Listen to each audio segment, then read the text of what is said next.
14 श्लोक 21-25। अर्जुन उवाच कैर्लिङ्गैस्त्रीन् गुणानेतान् अतीतो भवति प्रभो किमाचार कथं चेतान् त्रीन् गुणान् निवर्तते। श्री भगवान उवाच प्रकाशं च प्रवृत्तिं च मोहमेव च पाण्डव न द्वेष्टि सम्प्रवृत्तानि न निवृत्तानि काङ्क्षति। उदासीनवदासीनो गुणैर्यो न विचाल्यते गुणावर्तन्त इत्येव योऽवतिष्ठति नेङ्गते। समदुःखसुखस्वस्थ समलोष्टाश्मकाञ्चन तुल्यप्रिया प्रियो धीर तुल्यनिन्दात्मसंस्तुति मानापमानयोस्तुल्य तुल्यमित्रापरिपक्षयो सर्वारम्भपरित्यागी गुणातीत स उच्यते। હવે એક શ્લોક જોઈએ। अर्जुन उवाच कैः लिङ्गैः त्रीन् गुणान् एतान् अतीतः भवति प्रभो किमाचार कथं च एतान् त्रीन् गुणान् अतिवर्तते। એટલે પૂછે છે કે આ રીતે ભગવાનના રહસ્યમય વચનો સાંભળી અર્જુને પૂછ્યું કે હે પુરુષોત્તમ, આ ત્રણેય ગુણોથી અતીત પુરુષ કયા કયા લક્ષણોથી યુક્ત હોય છે અને કેવું આચરણ કરનાર હોય છે, તથા હે પ્રભુ માણસ કયા ઉપાયથી આ ત્રણેય ગુણોથી અતીત થઈ શકે છે। બરાબર, આ કોઈ બી માણસ, અર્જુન આપણા જેવો માણસ છે અને એને ક્યુરિયોસિટી થઈ, ઇંતજારીથી જિજ્ઞાસુ થયું કે આ તમે ત્રણ ગુણોની વાતો કરો છો કે સત્વ રજસ તમસ, અને પાછા કહો છો કે આ ત્રણ ગુણોથી અતીત થવાનું, તો એ અતીત કેવી રીતે થઈ જાય? અને એવો કોઈ અતીત થયેલો હોય તો એ પુરુષ એ કેવા લક્ષણોથી યુક્ત હોય અને કેવું આચરણ કરનાર હોય? એટલે તો આપણને ખબર પડે કે ભાઈ આ પુરુષ આ ગુણોથી અતીત થયેલો છે। એટલે હવે ભગવાન કહે છે, ભગવાન ઉવાચ પ્રકાશમ ચ પ્રવૃત્તિમ ચ મોહમ એવ ચ પાંડવ ન દ્વેષ્ટિ સંપ્રવૃત્તાની ન નિવૃત્તાની કાંક્ષતિ। એટલે ભગવાન બોલ્યા, હે પાંડવ, સત્વગુણના કાર્ય એવા પ્રકાશનો, રજોગુણના કાર્ય સ્વરૂપ પ્રવૃત્તિનો તથા તમો ગુણના કાર્ય એવા મોહનો પણ જે પુરુષ નથી તો એમાં પ્રવૃત્ત થતા, નથી તો એમના પ્રવૃત્ત થતા દ્વેષ કરતો કે નથી તો નિવૃત્ત થતા એમની આકાંક્ષા સેવતો। એટલે આ સમજાવ્યું છે કે સત્વગુણના કાર્ય એવા પ્રકાશનો, એટલે પ્રકાશનો એટલે કેવા? શરીર, ઇન્દ્રિયો તથા અંતઃકરણમાં આળસ અને જડતા દૂર થવાને લીધે જે હલકાપણું, નિર્મળતા અને ચેતનતા આવે છે એનું નામ પ્રકાશ છે।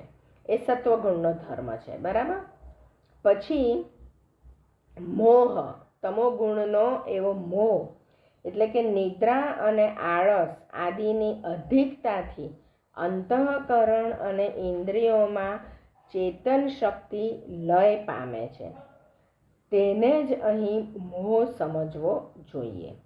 ચેતન શક્તિ લય પામે છે। બરાબર, એ લય પામે છે એટલે ધીરે ધીરે ઓછી થાય છે। ચેતન શક્તિ જતી રહે એટલે તો માણસ મરી જાય, પણ કે લય પામે છે, ધીમે ઓછી થાય છે, એટલે એને મોહ સમજવો। અને આ વસ્તુનો એટલે પુરુષ નથી કે એમાં પ્રવૃત્ત થતો કે નથી એમાં નિવૃત્ત થતાની આકાંક્ષા સેવતો, એવા લોકો આવા અતીત હોય. એટલે કે જે પુરુષ એક સચ્ચિદાનંદ ઘન પરમાત્મામાં જ નિરંતર એકાત્મ ભાવે સ્થિત થયેલો આ ત્રિગુણમયી માયાના પ્રપંચરૂપી સંસારથી સર્વ રીતે અતીત થઈ ગયો છે, એ ગુણાતીત પુરુષના અભિમાન વિનાના અંતઃકરણમાં ત્રણેય ગુણોના કાર્યરૂપી પ્રકાશ, પ્રવૃત્તિ અને મોહ જેવી વૃત્તિઓ પ્રગટે કે ન પ્રગટે, કોઈ કાળે પણ ઈચ્છા, દ્વેષ જેવા વિકારો નથી ઉપજતા. આ જ એના ગુણોથી અતીત થવાના મુખ્ય લક્ષણો છે. એટલે આપણને સામાન્ય માણસને બી આ જ પ્રશ્ન થાય કે બે આ સત્વ, રજસ અને તમસ ગુણના અતીત થયેલા લોકો કેવા હોય?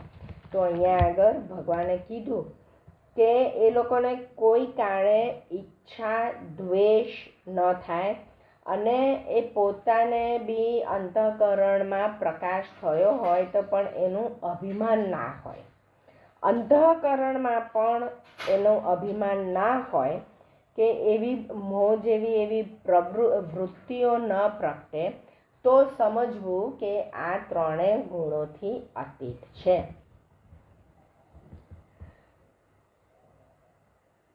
પછી કહે છે ઉદાસીનવત આસીનઃ ગુણૈઃ યઃ ન વિચાલ્યતે ગુણાઃ વર્તન્તે ઇતિ એવ યઃ અવતિષ્ઠતિ ન ઇંગ્યતે.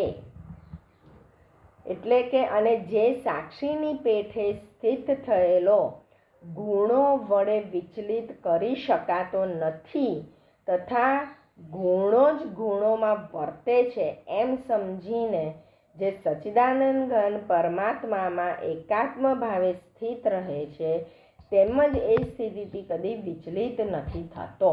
એટલે આ ગુણ પણ હોય તો એને ગુણાતીત કહેવાય. એટલે કે એ ગુણો જ ગુણોમાં વર્તે છે એવું સમજે છે. એટલે કે આ કોઈ બી વ્યક્તિ હોય, કોઈ પણ માણસ હોય અને આપણને ક્યારેક કોઈક બે શબ્દ કહી જાય તો આપણને ગુસ્સો આવે, ક્રોધ આવે, દુઃખ થાય, એવું બધું આપણને થાય. પણ આ જો ગુણાતીત હોય તો એને આવી કોઈ અસર ન થાય અને એ એવું જ કહે કે સામેના વ્યક્તિને એના ગુણો જ અને એ ગુણોમાં એ વર્તે છે કે એનો સ્વભાવ છે આવી રીતે આવું બોલવાનું. મને અસર કરવી કે ના કરવી એ મારા હાથમાં છે. એટલે હું એના બોલેલા શબ્દોને મારા પર કોઈ અસર નથી થવા દેતો, કારણ કે હું ગુણાતીત છું. એટલે જે કોઈ આવું ગુણાતીત હોય એ પોતાના ઉપર આવી અસર ના થાય. કોઈ બી મોહ કે દ્વેષ કે ગુસ્સો કે આવા કોઈ પણ વિકારોનો અસર ના થાય અને પોતાનામાં પણ એવા વિકારો આવે નહીં. એને આ ગુણાતીત કહે છે. પછી આગળ કહે છે કે સમ દુઃખ સુખ સ્વસ્થ સમલોષ્ટાશ્મ કાંચન તુલ્ય પ્રિયા પ્રિય ધીર તુલ્ય નિંદાત્મ સંસ્તુતિ. અને જે નિરંતર આત્મભાવમાં સ્થિત છે, સુખ દુઃખને સમાન સમજે છે, માટી પથરા તેમજ સોનામાં સમાન ભાવ રાખે છે, જ્ઞાની છે, પ્રિય અને અપ્રિયને એક જેવા માને છે તથા પોતાની નિંદા કે સ્તુતિમાં પણ સમાન ભાવ રાખે છે. આ નિંદામાં અને સ્તુતિમાં સમાન ભાવ રહેવો એ બહુ જ ડિફિકલ્ટ છે. અને એટલે જ ભગવાન કહે છે કે એવે વખતે તમારો સમાન ભાવ રહે તો સમજવાનું કે તમે ગુણાતીત છો. તમારે આ સત્વ, રજસ, તમસના 3 ગુણો તમારામાં અસર કરતા નથી. ગુણો તો છે જ, એ ગુણોને લીધે જ આપણું શરીર ચાલી રહ્યું છે. પણ એ ગુણોથી અતીત, એટલે આપણે આ ગુણોમાં અંદર નથી રચ્યા પચ્યા રહેતા, પણ એનાથી અતીત થઈ જઈએ છે, એનાથી વિલપ્ત થઈ જઈએ છે. એટલે આપણે ગુણાતીત થઈ જઈએ ત્યારે આપણને આવી બધી કોઈ અસર કે સ્તુતિ અને નિંદામાં પણ આપણે સમ રહીએ, સુખ અને દુઃખમાં પણ સમ રહીએ, પછી સમલોષ્ટાશ્મ કાંચન એટલે માટી અને સોનામાં પણ સમાન ભાવ રાખીએ, અને જે જ્ઞાની છે અને પ્રિય અપ્રિયને પણ એક સરખું રાખે છે, અને સ્તુતિ અને નિંદામાં પણ સમ રહે છે. તો એવા આ ગુણાતીત લોકોને આવા લક્ષણો હોય તો એને ગુણાતીત કહેવાય. પછી માન અપમાનયોઃ તુલ્યઃ તુલ્યઃ મિત્રારિપક્ષયોઃ સર્વારંભ પરિત્યાગી ગુણાતીતઃ સહ ઉચ્યતે.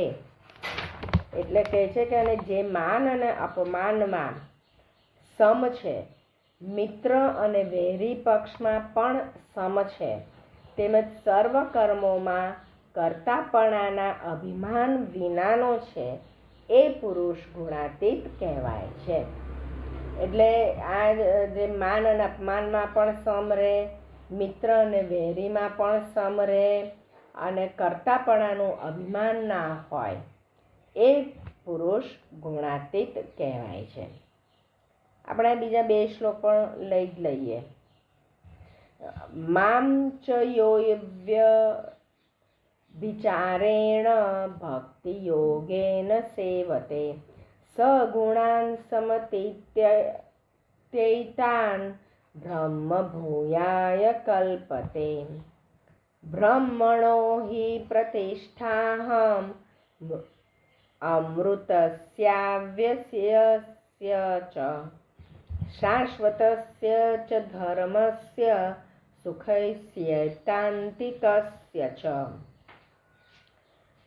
એટલે 26મા શ્લોકમાં કહે છે કે મામ ચ યઃ અવ્યભિચારેણ ભક્તિ યોગેન સેવતે સહ ગુણાન સમતીત્ય એતાન બ્રહ્મ ભૂયાય કલ્પતે.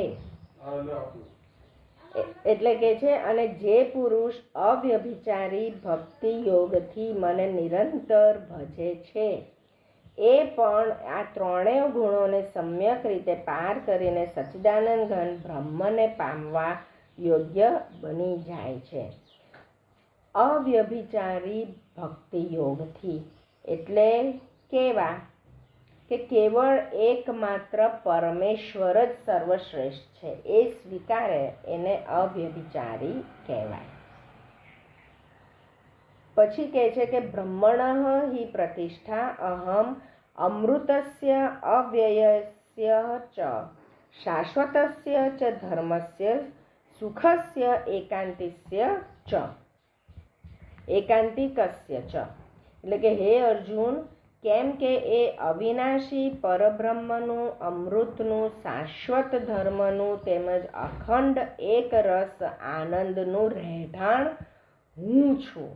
એટલે કે આવો ગુણાતીત માણસ એ સચ્ચિદાનંદ ઘન પરબ્રહ્મને પામવા યોગ્ય બની જાય છે, કારણ કે એવા આ બધા ગુણોનું રહેઠાણ હું છું, કે અવિનાશી પરબ્રહ્મ, અમૃત, શાશ્વત ધર્મનું તથા અખંડ એક રસ આનંદ, જે સચ્ચિદાનંદ ઘન આનંદ કહીએ છીએ, એનું રહેઠાણ હું છું. એટલે કે આવા જે 3 ગુણો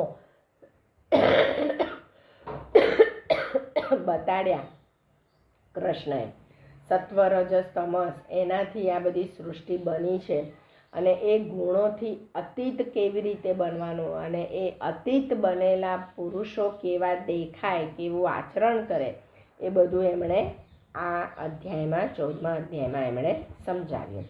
ઓમ તત્સદિતિ શ્રીમદ્ ભગવદ્ ગીતા ઉપનિષત્સુ બ્રહ્મ વિદ્યાયામ યોગશાસ્ત્રે શ્રી કૃષ્ણ અર્જુન સંવાદે ગુણત્રય વિભાગ યોગો નામ ચતુર્દશોऽધ્યાય સમાપ્ત.